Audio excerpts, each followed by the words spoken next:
तो आज के इस वीडियो में मैं आपको संविधान सभा के कुछ महत्वपूर्ण प्रश्न करवाने वाला हूं और दोस्तों यह टॉपिक आपकी एग्ज़ाम की दृष्टि से बहुत ही इम्पोर्टेंट है। तो आप इस वीडियो को बिना स्किप किए लास्ट तक देखते रहिए। और दोस्तों इसकी पीडीएफ के लिए आप टेलीग्राम ग्रुप ज्वाइन कर सकते हैं, जिसकी लिंक मैंने वीडियो के डिस्क्रिप्शन में दे दी है। दोस्तों यदि आपको वीडियो पसंद आए तो वीडियो को लाइक कर देना, वीडियो को शेयर कर देना और चैनल को सब्सक्राइब नहीं किया है तो चैनल को जरूर सब्सक्राइब कर बेल आइकन को जरूर दबा देना।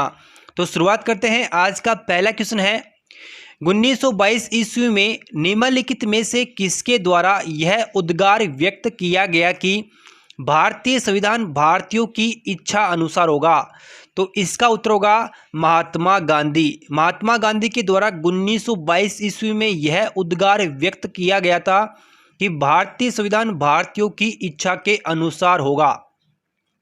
अगला क्वेश्चन है, 1924 ईस्वी में किसके द्वारा ब्रिटिश सरकार से यह मांग की गई कि भारतीय संविधान के निर्माण के लिए संविधान सभा का गठन किया जाए? तो इसका उत्तर होगा मोतीलाल नेहरू के द्वारा। दोस्तों मैं आपको बता दूं कि मोतीलाल नेहरू और चित्तरंजन दास दोनों ने एक पार्टी की स्थापना की थी और उस पार्टी का नाम है स्वराज पार्टी, और इसी स्वराज पार्टी में संविधान सभा की मांग की गई थी। अगला सवाल है, संविधान सभा के विचार का औपचारिक रूप से प्रतिपादन किसके द्वारा किया गया था? तो संविधान सभा का औपचारिक रूप से प्रतिपादन एम.एन. रॉय के द्वारा किया गया था और एम.एन. रॉय का पूरा नाम है मानवेंद्र नाथ रॉय। नेक्स्ट है, संविधान सभा को किसने मूर्त रूप प्रदान किया? तो संविधान सभा को मूर्त रूप पंडित जवाहरलाल नेहरू ने प्रदान किया था। तो ऑप्शन यहाँ पे डी सही होगा। नेक्स्ट है, संविधान सभा के गठन की मांग सर्वप्रथम 1895 ईस्वी में किसके द्वारा प्रस्तुत की गई? तो सर्वप्रथम संविधान सभा के गठन की मांग 1895 ईस्वी में बाल गंगाधर तिलक के द्वारा की गई थी। तो ऑप्शन यहाँ पे डी सही होगा। नेक्स्ट है, भारत की संविधान सभा गठित करने का आधार क्या था? तो भारत की संविधान सभा गठित करने का आधार था कैबिनेट मिशन प्लान, और यह प्लान 1946 में आया था। तो ऑप्शन यहाँ पे बी करेक्ट होगा। अगला सवाल है, संविधान सभा ने राष्ट्रीय गान और राष्ट्रीय गीत को कब अपनाया था? तो वेरी इंपॉर्टेंट क्वेश्चन है आपकी एग्जाम के लिए। संविधान सभा ने राष्ट्रीय गान और राष्ट्रीय गीत को 24 जनवरी 1950 को अपनाया था। तो ऑप्शन यहाँ पे बी सही होगा। अगला सवाल है, कैबिनेट मिशन योजना के अनुसार संविधान सभा में कुल कितने सदस्य होने थे? तो कैबिनेट मिशन योजना के अनुसार संविधान सभा में 389 सदस्य होने थे। तो ऑप्शन यहाँ पे ए सही होगा। अगला सवाल है, प्रस्तावित मूल संविधान में कुल सदस्यों का विभाजन किस प्रकार होना निश्चित था? तो मैंने आपको बताया था कि कैबिनेट मिशन योजना के अंतर्गत संविधान सभा में 389 सदस्य होने थे, जिनमें से 292 सदस्य थे ब्रिटिश प्रांतों के, 93 सदस्य थे देशी रियासतों के और 4 सदस्य थे मुख्य कमिश्नरी क्षेत्रों से। तो टोटल 389 सदस्य होते हैं। तो इसका सही उत्तर होगा उपरोक्त सभी। ऑप्शन यहाँ पे डी सही होगा। नेक्स्ट है, संविधान सभा में किस प्रांत का प्रतिनिधित्व सबसे अधिक था? तो इसका उत्तर होगा संयुक्त प्रांत का। संविधान सभा में संयुक्त प्रांत का प्रतिनिधित्व सबसे अधिक था। तो ऑप्शन यहाँ पे डी सही होगा। और प्राचीन में जो संयुक्त प्रांत था वह यूपी और उत्तराखंड के क्षेत्र को मिलाकर बनता था। तो ये बात भी आपको ध्यान रखनी है। नेक्स्ट है, संविधान सभा में किस देशी रियासत के प्रतिनिधि ने भाग नहीं लिया था? तो वेरी वेरी इंपॉर्टेंट क्वेश्चन है आपके एग्जाम के लिए। हैदराबाद एक ऐसी देशी रियासत थी जिसके किसी प्रतिनिधि ने संविधान सभा में भाग नहीं लिया था। तो ऑप्शन यहाँ पे सी करेक्ट होगा।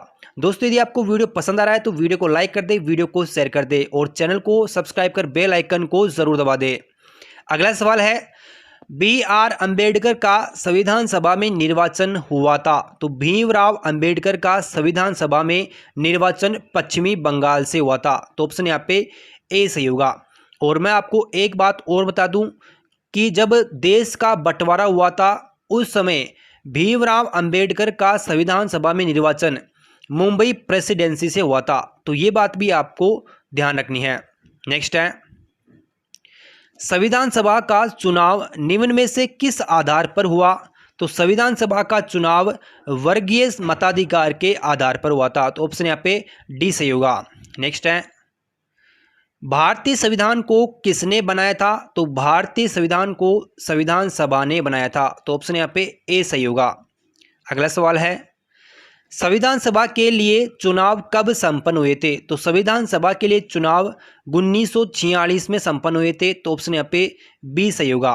अगला सवाल है, भारतीय संविधान सभा की स्थापना कब हुई थी? तो भारतीय संविधान सभा की स्थापना 9 दिसंबर 1946 को हुई थी। तो ऑप्शन यहाँ पे बी सही होगा। और 9 दिसंबर 1946 को भारतीय संविधान सभा का अस्थायी अध्यक्ष बनाया गया था डॉक्टर सच्चिदानंद सिन्हा को।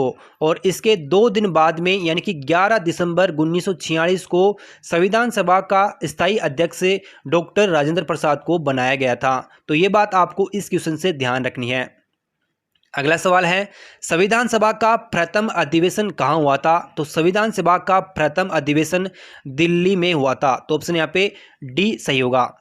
अगला सवाल है, संविधान सभा के उद्घाटन अधिवेशन की अध्यक्षता किसने की थी? तो मैंने अभी आपको बताया था कि संविधान सभा का उद्घाटन हुआ था 9 दिसंबर 1946 को। और 9 दिसंबर 1946 को संविधान सभा का अस्थायी अध्यक्ष डॉक्टर सच्चिदानंद सिन्हा को बनाया गया था। तो ऑप्शन यहाँ पे बी सही होगा। नेक्स्ट है,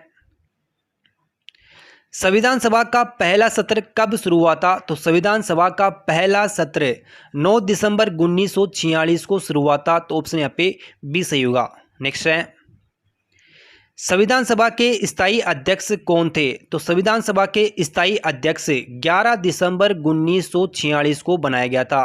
और 11 दिसंबर 1946 को संविधान सभा के स्थायी अध्यक्ष के रूप में डॉक्टर राजेंद्र प्रसाद को बनाया गया था। तो ऑप्शन यहाँ पे बी सही होगा।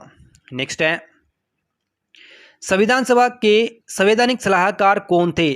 तो संविधान सभा के संवैधानिक सलाहकार थे बेनेगल नरसिंह राव। और इनको BN राव के नाम से भी जानते हैं। तो आपको ध्यान रखना है कि संविधान सभा के संवैधानिक सलाहकार थे BN राव या बेनेगल नरसिंह राव। तो ऑप्शन यहाँ पे डी सही होगा।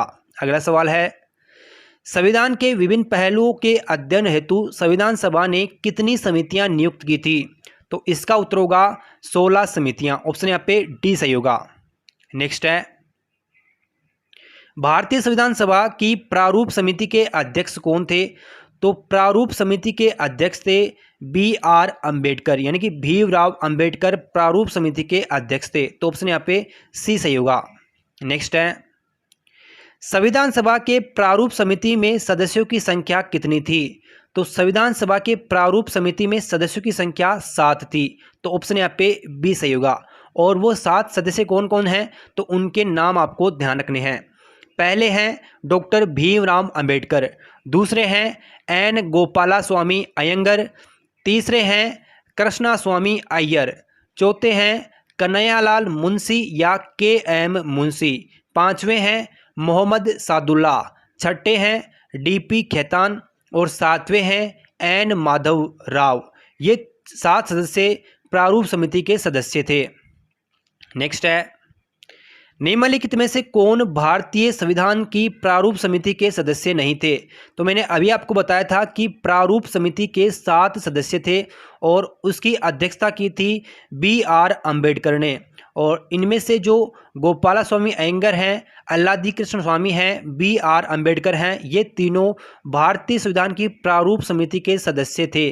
जबकि डॉक्टर राजेंद्र प्रसाद प्रारूप समिति के सदस्य नहीं थे। तो ऑप्शन यहाँ पे डी करेक्ट होगा। नेक्स्ट है, संविधान की प्रारूप समिति के समक्ष से प्रस्तावना का प्रस्ताव किसने रखा था? तो संविधान की प्रारूप समिति के समक्ष से प्रस्तावना का प्रस्ताव पंडित जवाहरलाल नेहरू ने रखा था। तो ऑप्शन यहाँ पे डी सही होगा। और आपको ध्यान रखना है कि प्रारूप समिति के अध्यक्ष कौन थे? तो प्रारूप समिति के अध्यक्ष थे BR अंबेडकर। तो ये दोनों बातें आपको इस क्वेश्चन से ध्यान रखनी है। नेक्स्ट है, संविधान सभा में उद्देश्य प्रस्ताव किसने प्रस्तुत किया था? तो संविधान सभा में उद्देश्य प्रस्ताव पंडित जवाहरलाल नेहरू ने प्रस्तुत किया था। तो ऑप्शन यहाँ पे सी सही होगा। अगला है, भारतीय संविधान सभा की संघीय शक्ति समिति के अध्यक्ष कौन थे? तो भारतीय संविधान सभा की संघीय शक्ति समिति के अध्यक्ष थे पंडित जवाहरलाल नेहरू। तो ऑप्शन यहाँ पे डी सही होगा। नेक्स्ट है, संविधान निर्मात्री सभा में झंडा समिति के अध्यक्ष कौन थे? तो झंडा समिति के अध्यक्ष थे जे बी कृपलानी। तो ऑप्शन यहाँ पे ए सही होगा। अगला सवाल है, भारतीय संविधान सभा में भारतीय राष्ट्रीय ध्वज की रूपरेखा को कब अंगीकार किया था? तो भारतीय संविधान सभा ने भारतीय राष्ट्रीय ध्वज की रूपरेखा को 22 जुलाई 1947 को अंगीकार किया गया था या अपनाया गया था। तो ये क्वेश्चन आपकी एग्जाम के लिए इम्पोर्टेंट है, तो आपको ध्यान रखना है कि भारतीय राष्ट्रीय ध्वज की रूपरेखा को 22 जुलाई 1947 को अंगीकार किया गया था। तो ऑप्शन यहाँ पे डी सही होगा। नेक्स्ट है, संविधान सभा ने संविधान को अंतिम रूप से किस दिन पारित किया था? तो संविधान सभा ने संविधान को अंतिम रूप से 26 नवंबर 1949 को पारित किया था। तो ऑप्शन यहाँ पे सी करेक्ट होगा। नेक्स्ट है, संविधान सभा की बैठक अंतिम किस दिन हुई थी? तो संविधान सभा की बैठक अंतिम रूप से 24 जनवरी 1950 को हुई थी। तो ऑप्शन यहाँ पे सी सही होगा। नेक्स्ट है, संविधान सभा के कितने उपस्थित सदस्यों ने संविधान पर हस्ताक्षर किए थे? तो संविधान सभा में उपस्थित सदस्य थे 284 सदस्यों ने संविधान पर हस्ताक्षर किए थे। तो ऑप्शन यहाँ पे बी सही होगा। नेक्स्ट है, संविधान सभा द्वारा अंतिम रूप से पारित संविधान में कुल कितने अनुच्छेद और अनुसूचियां थी? तो इसका उत्तर होगा 395 अनुच्छेद और 8 अनुसूचियां। 395 अनुच्छेद और 8 अनुसूचियां संविधान द्वारा अंतिम रूप से पारित संविधान में थी। तो ऑप्शन यहाँ पे सी सही होगा। नेक्स्ट है, संपूर्ण भारतीय संविधान के निर्माण में संविधान सभा को कितना समय लगा? तो इसका उत्तर होगा 2 वर्ष 11 माह और 18 दिन का समय लगा था संविधान सभा के निर्माण में। नेक्स्ट है, भारत के संविधान का निर्माता किसे माना जाता है? तो भारत के संविधान का निर्माता भीमराव अंबेडकर को माना जाता है। तो ऑप्शन यहाँ पे बी सही होगा। नेक्स्ट है, संविधान सभा में महिला सदस्यों की कुल संख्या कितनी थी? तो संविधान सभा में महिला सदस्यों की कुल संख्या थी 15। तो ऑप्शन यहाँ पे डी सही होगा। नेक्स्ट है, 1938 में किस व्यक्ति ने वयस्क मताधिकार के आधार पर संविधान सभा के गठन की मांग की थी? तो 1938 में वयस्क मताधिकार के आधार पर संविधान सभा के गठन की मांग की थी जवाहरलाल नेहरू ने। तो ऑप्शन यहाँ पे बी सही होगा। नेक्स्ट है, संविधान सभा के सदस्यों में अनुसूचित जनजाति के सदस्यों की संख्या कितनी थी? तो अनुसूचित जनजाति यानी कि एसटी के सदस्यों की संख्या थी 33। तो ऑप्शन यहाँ पे सी करेक्ट होगा। नेक्स्ट है, भारत के लिए संविधान सभा की रचना हेतु संविधान सभा का विचार सर्वप्रथम कहाँ प्रस्तुत किया गया था? तो भारत के लिए संविधान सभा की रचना हेतु संविधान सभा का विचार सर्वप्रथम स्वराज पार्टी में प्रस्तुत किया गया था। तो ऑप्शन यहाँ पे सी करेक्ट होगा। और मैंने आपको बताया था कि स्वराज पार्टी का गठन मोतीलाल नेहरू और चित्तरंजन दास ने मिलकर किया था। नेक्स्ट है, मुस्लिम लीग ने किस कारण संविधान सभा का बहिष्कार किया था? तो वेरी इंपॉर्टेंट क्वेश्चन है आपकी एग्जाम के लिए। संविधान सभा का बहिष्कार मुस्लिम लीग ने इस कारण किया था क्योंकि मुस्लिम लीग मुस्लिमों के लिए अलग संविधान सभा चाहता था। इस कारण मुस्लिम लीग ने संविधान सभा का बहिष्कार किया था। तो ऑप्शन यहाँ पे सी करेक्ट होगा। तो दोस्तों ये थे संविधान सभा से संबंधित 41 क्वेश्चन। आपके 41 में से कितने क्वेश्चन सही हुए हैं आपको कमेंट बॉक्स में बताना है।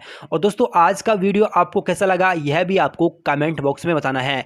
यदि आपको आज का वीडियो पसंद आए तो वीडियो को लाइक कर देना, वीडियो को शेयर कर देना और चैनल को सब्सक्राइब नहीं किया है तो प्लीज चैनल को सब्सक्राइब कर बेल आइकन को जरूर दबा देना ताकि आपको नेक्स्ट वीडियो के बारे में सबसे पहले जानकारी मिल सके। तो मिलते हैं नेक्स्ट वीडियो में, तब तक धन्यवाद।